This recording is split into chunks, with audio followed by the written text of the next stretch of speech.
Hello, my name is Júlio Santos, and I'm the technical co-founder of Fractal. We're hard at work building the Fractal Protocol, which will enable radical markets for data and help keep the web open and free for everyone. Joining me today is John Artz. He's the co-founder of Rita Personal Data. John, thank you for taking the time to join us today. Could you tell us a little bit about your story and what moved you to focus on privacy tech? Yes, thank you, Júlio. It's a pleasure to be here.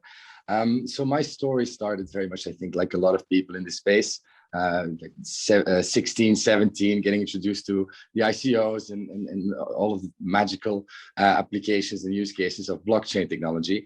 I was on the side doing a lot of research in the space, mainly on privacy enhancing technologies and DAOs. And the moment I heard that concept or got in touch with the concept of empowering users with their data and giving users data ownership, I fell in love with it. And I knew something really needed to happen in that space. And I kept analyzing all of the changes that were happening in the space, right? So there was the regulatory forces from GDPR, user awareness really pushed by the Cambridge Analytica scandal, and now more recently COVID. And then the technological advancements, which a lot of people in the space were building very cool protocols. But what we felt was missing, and that was very much from a personal feeling as well, is a very practical way to take control for the end consumer. And my co-founder and I, we had experience in consumer-facing apps, and we said, okay, how about we take these beautiful concepts coming from the Web 3.0 space and make them immensely tangible for the end consumer? Right? Very easy to use, very easy to understand, so that we could be that access point to the data economy in a very seamless way. Okay, understood. Thank you. So that was the motivation behind starting Rita, is to give people this access, this ease of understanding about what's going on with their data. Cool. Can you walk us a bit through how it works and like what it does for the web and the users? Yes, absolutely. So the first, let's say the key insight that my co-founder and I had, we met in a digital law course, was how about we leverage the GDPR and all these fantastic new rights to make this concept of ownership practical and usable to the end consumer. So then we thought, how about we allow users to invoke their right to portability from Google and Facebook to allow them to get access to their own data and then store it centrally somewhere that they can control. And that's the first thing we did. The very first thing was a dashboard in which users could collect their data from Google and Facebook, and then we visualized that in a dashboard, in a visual overview. And that really caught fire in our university, in our circles. And then we said, okay, well, we've got this need for curiosity and a need to decrease the information asymmetry that is clearly present in this ecosystem. And that's really where we started off, saying, okay, collect and visualize user data. And that's still very core to our current product, which is the mobile application, in which the user, first of all, aggregates the data from these sources like Google and Facebook, and we'll be adding LinkedIn, Open Banking, and Spotify sometime soon. Next, we visualize it for them so they can really explore, what do these companies know about me? How have they been using my data? How am I being profiled, etc.? And then we call them to action by giving them the power of choice. We say it's up to them to choose. Yes, that company can have my data because it benefits me directly. No, that company I don't interact with anymore. I don't even know them. They shouldn't have my data. And those deletion requests are essentially sending out the right to be forgotten or the right to erasure to these companies. So again, leveraging the GDPR to make these ideas practical.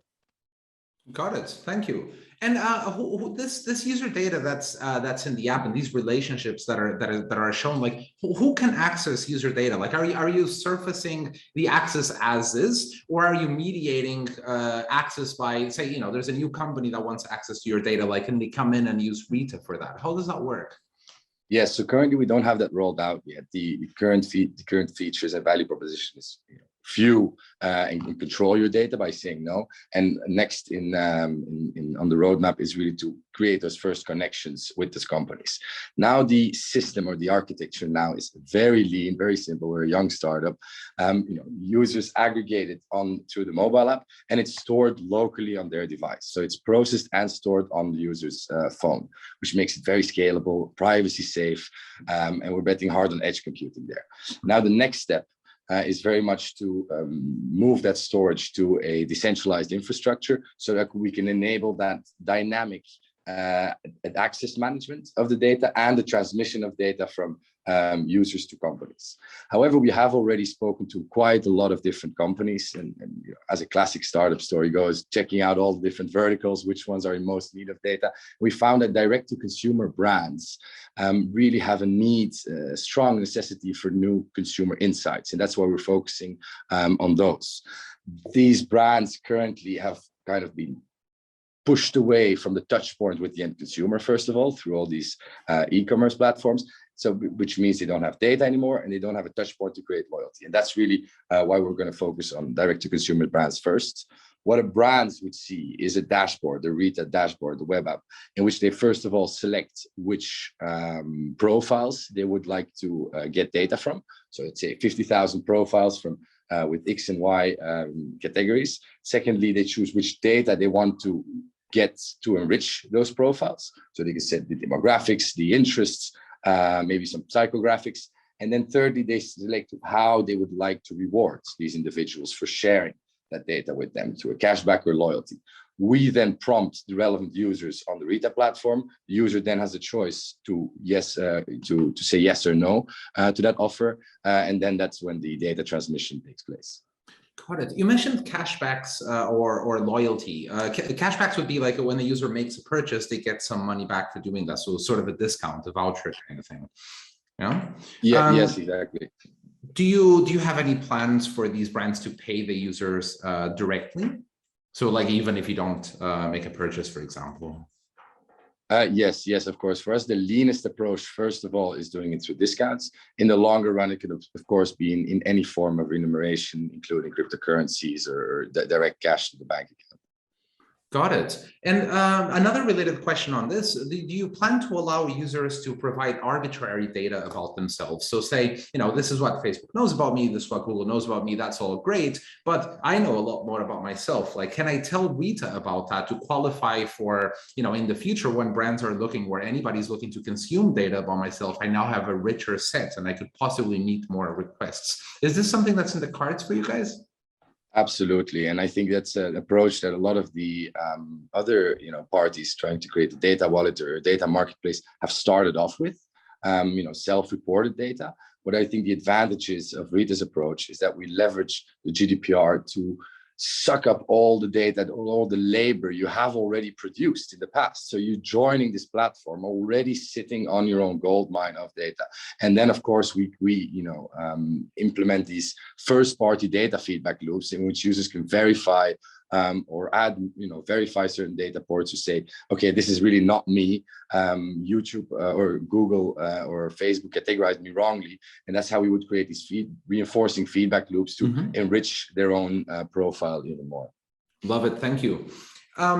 So for me, one of my favorite things about Rita is how clearly it shows users that their data has value. I think that this this is one of those things that kind of at the same time has been obvious for a long time and has not at all. Like it's weird because everybody knows, but nobody thinks about it for more than 1 second. Nobody understands or a few people understand the importance of this statement and the value of these data. And for me, Rita showing that is a great first step towards a general awareness that users should be active participants in the data economy. So what other educational efforts do you believe would help? Like, how do you think that we can make people aware of this, like even more, like outside of Rita, for example, from a regulatory perspective? Yes, I think the data value has for us been such a hook. It's a difficult one because I also wrote my master's thesis on the concept of valuing personal data. There's so many different angles that you could look it through, right? How much did Google and Facebook make? What is your willingness to sell? If there would be a marketplace, what would it be worth? So there's a lot of different angles. We chose for the angle, what did Google and Facebook earn from your data, depending on how many ads you viewed and clicked. And I think that is a big educational angle. We've seen that among our users already, more educated and data literate early adopters of Rita are sharing it with their parents or their spouses that, they want to grow that awareness. I think a second big point is shedding light on regulation in a very understandable way. Regulators, certainly EU, are doing such a fantastic job. However, unfortunately, not every EU citizen is aware of their rights and can execute them in a seamless way. And then thirdly, I think it's important for them to understand the technology behind it and how that is privacy safe.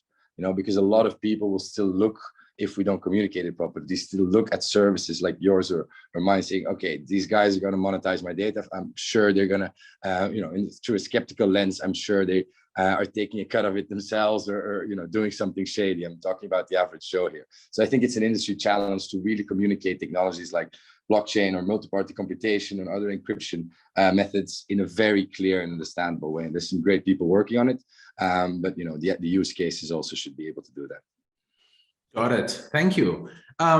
So if Rita works better than all of your expectations, right? Like it's adopted across the board, it's all over the place. Like, how do you imagine the data economy changing? Like, what will have been the big contribution that Rita will have made to that? Yeah. So I think what is unique about our starting points as comparison to a lot of other, let's say, data control or data privacy tools, is that privacy isn't restriction of data flows or the restriction of information flows. Privacy is a feeling of being in control, and that control is out of choice. I have the choice. Yes, that company can have my data. No, that company can't. And I think that peace of mind that a solution like Rita provides already changes the whole dynamics in a data economy, right? Because first of all, the consumer isn't skeptical, fearful about the word data. Even the average consumer hears data or data economy, and they feel this general mistrust. So I think already it brings a lot of peace of mind to a lot of individuals. And that peace of mind will actually paradoxically allow the data economy to flourish, because users will be more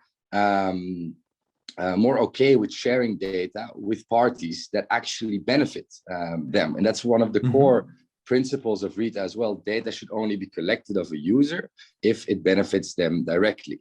And that's, so the user should only share data with companies if it benefits them directly. And that will really transform the whole data economy into first of all, a user-centric one, which user is in control, and we skip a lot of the unjust data collection methods that we currently have out there. And secondly, it will increase the value of it overall, right? Because we don't want to be that party saying, no data should be collected whatsoever. Data is an extension of oneself and should be kept fully isolated. We should stop collecting data, because there's a whole new economy out there, right? That we need to enable in a transparent and a trusted way. So I think it will first of all make it user-centric and enable it to flourish for all the consumers, the brands that are using the data. Yeah, we already live in a data economy. The question is, why am I not getting paid for contributing, right? Like, I think that's very inevitable. And it's true what you say, like, if folks are scared and they have very good reasons to be scared, then they will naturally contribute less, especially when they're given the choice, as they should be every time. And then we get less innovation. Then we get less AI. Then we get the data economy to be less developed than what it should. And I think that that's a very interesting point. That's why I said before as well, like I love the educational aspect of what Rita is doing, because it's a very important step to take us further in that direction. And I think we are going in a really great direction. Users are becoming more interested in this and want to educate themselves. And first of all, on the user side, and then secondly, if you look at regulations being rolled out by the European Commission, or at least being drafted, it's just fantastic to see them wanting to take lead on this revolution, on this data revolution, right? And really enabling innovations like yours and ours. Yeah, and it really helps that in the past few years, very few years, privacy seems to have come to the forefront, like as a true topic of the zeitgeist. Because 10 years ago, nobody cared. 10 years ago, I was people didn't really understand why I did things like, use different passwords for different places, or maybe have an ad blocker to kind of either block or understand what it is that is being looked. And this is something that just completely changed in the past few years, which I think is very, very helpful. So I've got something else for you. Like we're starting to realize that the concept of personal data is a bit blurry sometimes, because very often data that is about you is also data about someone else. So, for example, if you and I are known to spend time together, but I share my location and you don't, then I'm in a way violating your privacy because I'm revealing information about you that you can't just glean it from this data set, but knowing something else about the two of us, you could. We're looking into a concept of privacy preserving data sharing, which kind of groups users in cohorts or different cohorts based on the privacy preferences. And we're modeling this in a way such that the externalities that I would place on you for wanting to share location would only be placed on those also wanting to share location, right? So we're playing around with those ideas to see where that goes. So I'd like to hear your thoughts on this notion that, you know, personal data is not necessarily about a specific person all the time, and if Rita has taken this into account in any way. Yeah, I think it is a big challenge in the concept of ownership, right? Whose is it, and where is the scope of that personal data? What I feel is very interesting, you know, maybe for this debate, is to take a step back first of all and look at the concept of data itself. And I'm sure you remember these conversations, and they still are ongoing in the blockchain space. What is a token? You know, what is it? A security? Is it an asset? You know, all of these early conversations, and that was, we need a new paradigm. We're at this new stage. We need to move forward, and we need a common way of thinking about these things to go forward. And I feel in data we don't have that yet completely, right? And I think the biggest challenge that you spoke about, data commons or unions, and then the concept of where does that boundary stop, is in the paradigm data as labor. Right, that concept of, okay, we are now at zero and we should kind of unionize, as they did in the second industrial revolution, to bring that wage up from zero and get something. And I think there is the biggest challenge in, okay, whose is it, etc. What I see as another unique side of what data is in comparison with all the other drivers of industrial revolutions is that, first of all, it has high network effects, right? So we really don't see oil having any network effects, you know, in terms of the more you have of it, the more it's worth. It's a very social thing, so we can't really compare it to oil or coal because it's kind of an extension of oneself, or kind of relates to our personal lives and with all this risks involved. And then fourthly, that it's antiviral, rivalrous, right? So it's anti-rivalrous, which, you know, it puts the whole marketplace dynamics on its head. It doesn't fit into our classic economic models anymore. And I'm sure both of us have broken our heads on this, on how do we create a marketplace of something that does not have scarcity or not have rivalry, and actually has the opposite of that. Where I see it in very conceptual terms is data being as this new infrastructure.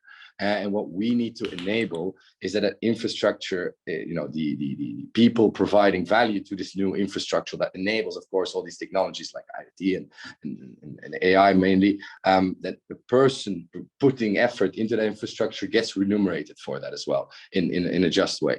Now, in terms of the scope of that effort, I think personally that the end consumers should only be sharing their personal data, right? As soon as it comes in messaging or a conversation between two parties, that should be stopped, because there's no providing a scope to it. You know, if we're sharing our messaging data, that is really where we stop. So we have limited it in Rita's terms only to the information that relates directly to you personally. So that's a bit how we see it. And then on that terms of to share how we made that concept of infrastructure practical, we are not going for the data union model because we feel it limits the choice of the individuals, right? A bit like a more socialist environment, economic framework, or more hierarchy as an economic framework would limit individuals' choice. And that is just so central to our mission, to giving that individual the freedom to choose for themselves. Yes, that company I want to share with, no, that company I don't. And, you know, that was always our starting point, let's say, very philosophically, and these were our values. And we've seen that play out quite nicely with the end consumers. because these users, what we felt in a few of the experiments already, it is just so contextual who you want to share data to. It's not like I want to share data to this whole industry and not to that whole industry. It depends on the company, it depends on the recipient, how are they using it, what is my relationship to that recipient. And that is really why we don't want to play that part and give us all your data, we'll sell it for you. We want to be an enabler of this marketplace in which you get the choice and we act as an enabler and a guidance, right? Allowing you to make these informed decisions yourself. Yeah, I agree with you. I also think that choice is very, very important.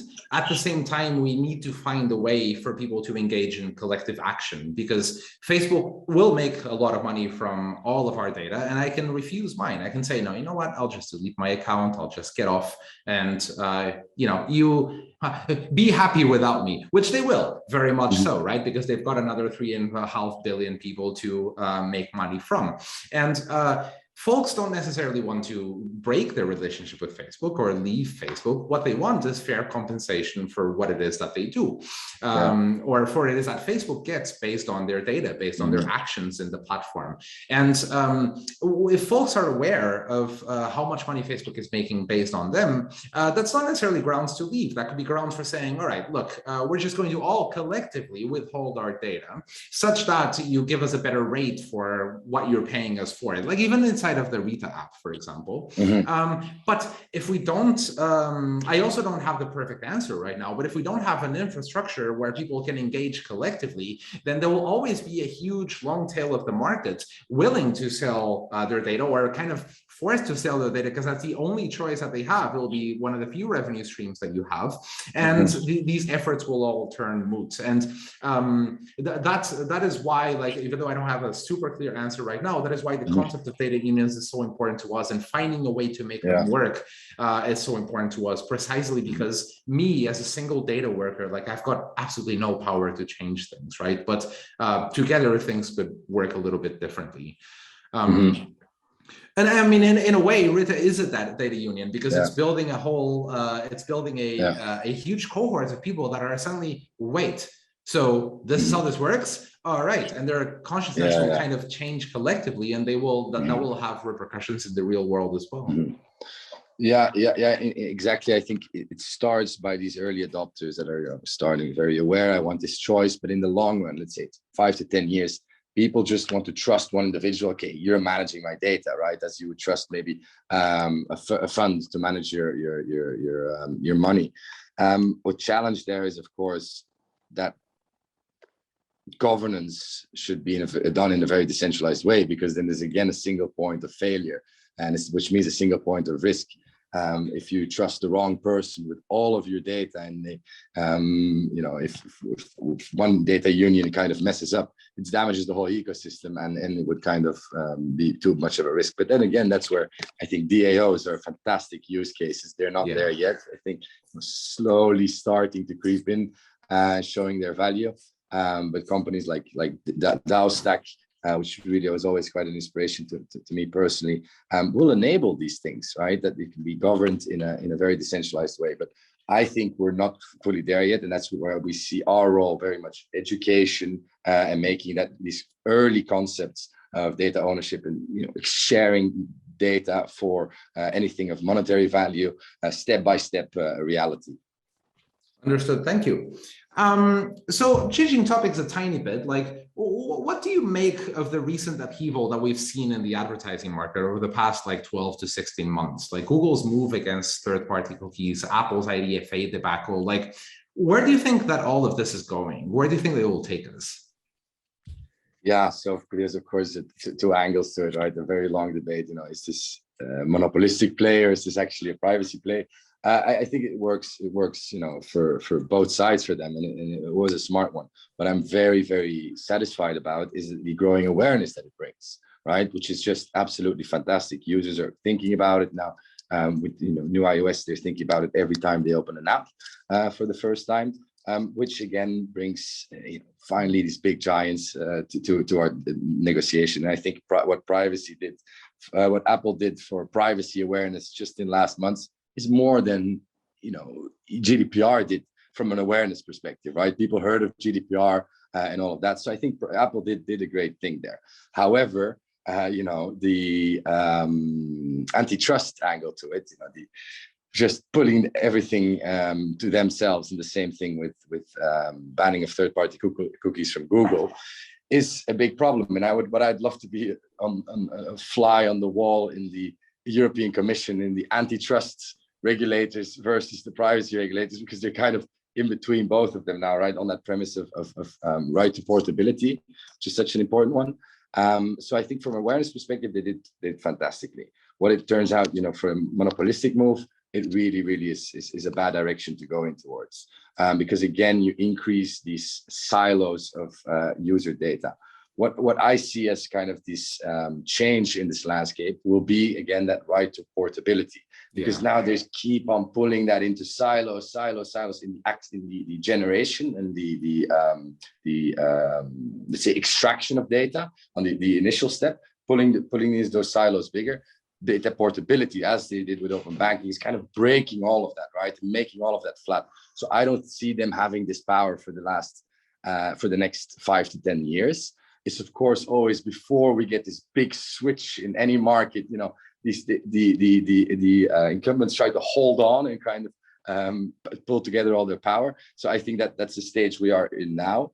From a brand perspective and a company perspective, they have lost access to data, right? Because Apple and Google is sucking them all up themselves, which means that they will be looking at services like ours to kind of source data in an ethical way and in a just way, and in a very simple premise, source data at the source, as the end consumer. And they will give it to you if you provide them enough value. So I think that's why, it quite for sure from a user awareness perspective and from a brand perspective, helps services like Rita grow, because our value proposition just increases, their pain point increases, and then from the future landscape perspective, I see it as this last wave of them holding on, right? It's a bit like big oil last. It's a bit like, if I can be very bold here, what I strongly believe in, it's like we're going to see the fall of big tech as we saw the fall of big oil, and what renewable energies did to big oil is what data portability is going to do to big tech. Just even 10 years ago, ExxonMobil was the largest company by market cap. We never have thought that would change in 10 years.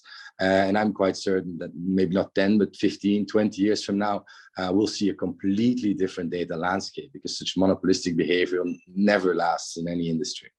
I hope that you're right, and I think that you're right, and I mostly agree with you. Like, this is obviously a self-serving move, but it also helps bring privacy issues to the forefront. They are now being discussed. People now are starting to have opinions because this is a topic that is talked about. I think it's extremely dangerous to further centralize control on, the monopolists that be, and I think that we're going to see some unintended consequences of this. Like for example, with the GDPR, right? Like GDPR was great for privacy, and it above all, it gave people a bit of a notion that no, they can have some control, and it gave developers a bit of pause. And I remember back in the day, like folks were like, oh, this GDPR thing, this sucks. It's so hard to build things like that incorporate all of the provisions of the GDPR, or that I now need to be this careful with people's data. And I guess my answer to that was, look, you can't handle my data, you shouldn't handle my data. And I think that it's good that we kind of raise the minimum common denominator about this, and that everybody can expect a certain standard from the applications that they use, for sure. Another consequence of the GDPR is further empowering the monopolists, because if you make it that much harder to collect data and to use that data, then, well, guess who has a ton of data already and who owns a ton of first-party properties, right? And I'm not saying this is a net negative or anything like that, quite the contrary. I'm just pointing at the unintended consequence, and I wonder what will happen depending on the direction that we go here. For example, if take Google's proposal around the third-party cookies, the whole idea of Flock, where their browser kind of deals, or they didn't say their browser, obviously browsers deal with a lot of the computation on user data and placing the users into cohorts so that this data doesn't have to leave the user's device. That makes total sense. From a privacy perspective, that is a gigantic boon for everybody. Unfortunately, 70% of internet users use Chrome, right? So what this ends up doing is putting them more in control, and that makes it harder and harder for regulation policy to change because they have more money, more lobbying power. So untying this knot is going to be quite complicated. I think it's going to be a fun next year to watch. It will. And again, those three pillars: user awareness, regulatory changes, and technology can be so powerful for change in any industry. And then, once we get to a tipping point, it can go very fast, as we saw with the sustainability wave, right? Before that, we were in this, of course, these negative feedback loops of industry not wanting to change and making money, lobbying power increasing, exactly the one you described now. And then at some point, and I really believe that user awareness and user power is such an important one of this. Once that reaches a tipping point, the end consumer in our economic system still has so much power. Then you have companies adopting to it. And already some companies are seeing, yes, privacy is a competitive advantage, and this is the way we should go, not decreasing our terms and conditions and making our the size of the font size of our terms and condition and making the privacy policy even more ambiguous. They are seeing, okay, we need to take a leap here. Then, you have investors coming in that say, okay, maybe we should focus on these privacy companies because they are more efficient. And then we can end up in these very positive feedback loops in which change can happen fast. And I'm quite looking forward to ending up there. We're not quite there, but I feel in the starting point of something big. Got it. So something else that I'd like to ask you is, so for us with the Fractal Protocol, user data lives on the edge, like with you guys, right? The user data is on the user's device. But for us, the existence of this data is anchored in a blockchain. And we're naturally huge fans of the tech, right? Like it's not just about disintermediation and censorship resistance. It's kind of like a framework, like a bedrock on which you can build custom economies. And money being a super powerful coordination tool, this gives us the ability to employ economic strategies to kind of like nudge people in the right direction, to incentivize the right behavior. So for us, that was a very important feature of this, and also bringing transparency to a space that is profoundly opaque, that should possibly be the most transparent of them all. And I was curious, like, does Rita use or plan to use blockchain tech? Like, do you think that it could be useful for you somewhere? What are your thoughts on that? Yes, absolutely. We are speaking to a few partners. What I've learned, let's say, from my time in the blockchain space is there's a lot of people building fantastic technologies, but these are technologists. So first of all, I know I never never be smarter than anyone technologist in the space. But what I felt was people were really building the tech with their vision in mind, saying this is what the world needs. My partner and I took a very different approach and first analyzed what is the problem or the problem or the use case of the technology and start with that. And that's why we took this very lean approach of having an MVP very fast, storing the data locally, not going with a blockchain infrastructure immediately, understanding the consumer, what are the engagement points, what do they want, etc. And then understanding what do the brands want, what do we need to be fully compliant with their with their teams of their legal teams of what does compliant data mean for them, because that's still a big difference. And only once we have a full understanding of those, and we're getting very close to that, we will be making a decision of which protocol to partner up with. Of course, Fractal is in so many ways a really cool use case for us. So once we make a few additional steps on the user app, we'll be looking into phase 2 of Rita, which is really a blockchain-based data exchange. I really like your approach, and that's something that is, in my view, very missing in the blockchain space, which is this new thing called product discovery that apparently a lot of folks in the area haven't really heard about. And it's really cool to see you going that route. I think that makes total sense, obviously. Like, you start with the problem, figure out how to address it. That's very exciting. I do think that we're going to find collaboration opportunities in the future for sure.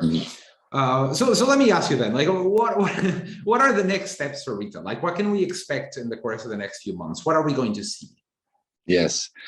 So first of all, we connected. What we did now is connecting with the two most challenging data sources, Google and Facebook, and users can now do that seamlessly and visualize that.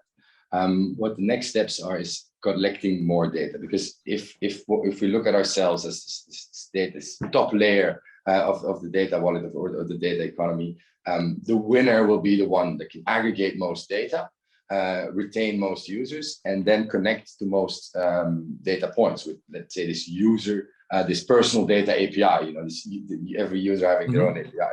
So step one is really allowing users to aggregate all of that data. So connecting to all of these sources, Instagram, LinkedIn, Spotify, and then open banking data, so the user can just get or suck back all of that value that they created already on the web and in online environments, and then visualize a lot more. So our user asked us to put a lot more guidance into the visualization. So what things mean will be very much focused on the educational side, which for us means talking to a lot of users. We usually talk to at least a few users a week. I think we've totaled over 100 people, understanding what do they want to know, what piece of the information is missing towards them, because I think all of us live a bit in our bubble.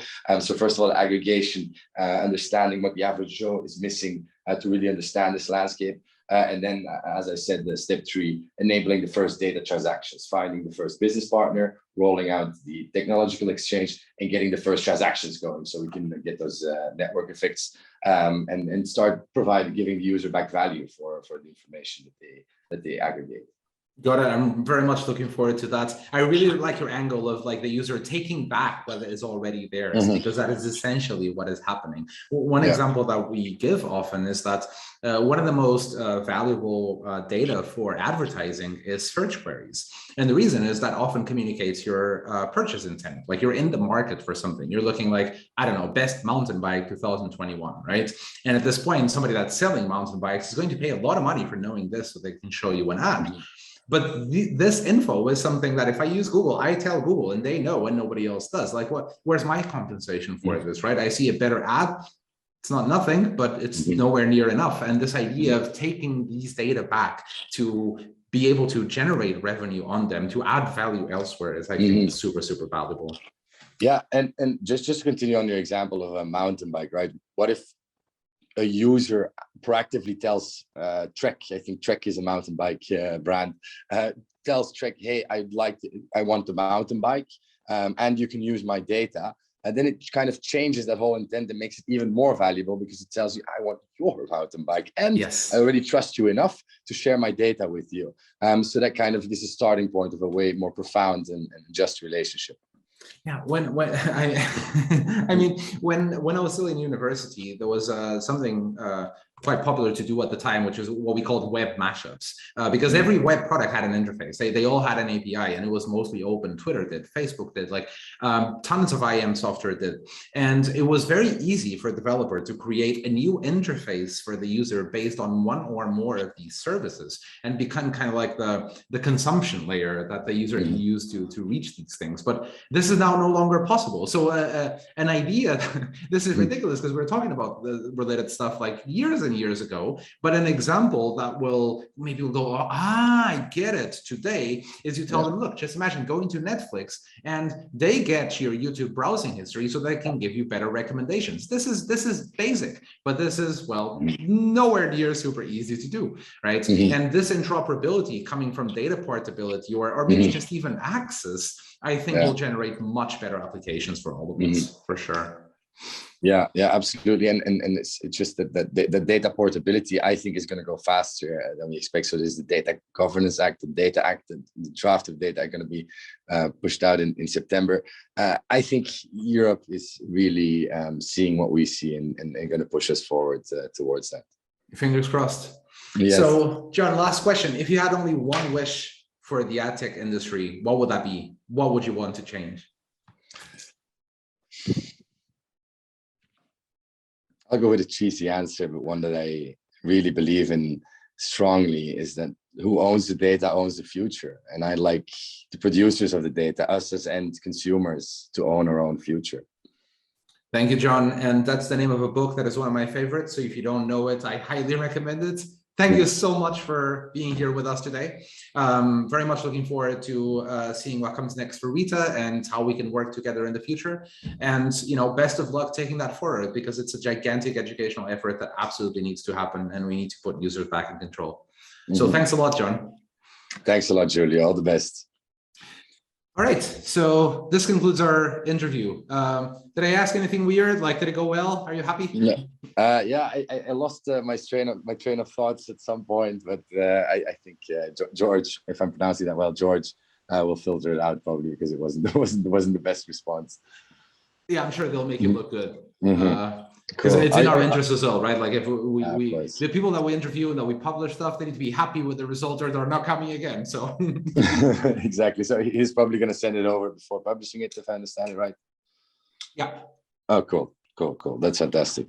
Well, it really was a pleasure talking to you. I mean, I guess, was it very different from other conversations? I guess you have a bit of overlap in a lot of interviews, right? I think so far you were the least formulaic of folks. So what I mean by that is, I don't know, maybe it's just because they've pitched more times than you have, but it sounds like you're not drawing so much from canned responses, but you're actually thinking a little bit and engaging with the topic, not criticizing how the others went. I'm happy with those as well, but I feel like I perceive this genuineness to you that I think is more acute than in others. That's really cool.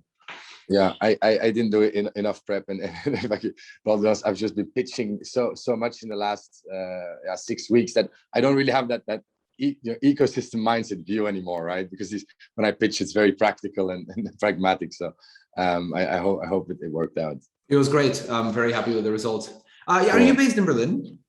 No, I'm based out of Antwerp at the moment, and we're going to move the company to Amsterdam, September, October. All right, lovely place. But I'd happy to come by again. I mean, it's been so long, and there's a lot of people I'd love to see again. It would be a lot of fun to meet up and actually have this conversation more at length without the confines of the interview. Without being recorded, maybe. Yes, exactly. So yeah, let me know if you come. It'd be good to meet up and presumably, like, things will have happened with Fractal, things will have happened with Rita, and we can see like where those things are going and how we can find a way to get them together. Cool. Is there some kind of live event as well on the 17th? I don't think there's anything live that day. I mean, we're launching the network. That's going to be live. The engineering team is going to be live on call, but I don't think there's anything synchronous. Okay. COVID. No. Yeah, just to have an excuse to come by with my co-founder. We can meet you. I think we'll have a live one at Mainnet. That's in October. It's a bit further away, but maybe we should plan that. That would be great. That would be cool. Well, it was a pleasure, Júlio. Thanks. Likewise. Have a really, really good week. Thanks, man. Thank you. Bye-bye.